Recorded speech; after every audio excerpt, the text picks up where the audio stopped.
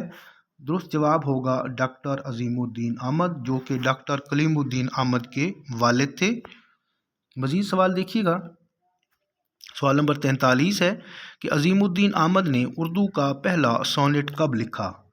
درست جواب ہوگا 1903 میں۔ ذہن میں رکھیے گا کہ یہ سونیٹ انہوں نے 1903 میں لکھ لیا تھا، جبکہ شائع جو ہے یہ 1940 میں ہوا تھا۔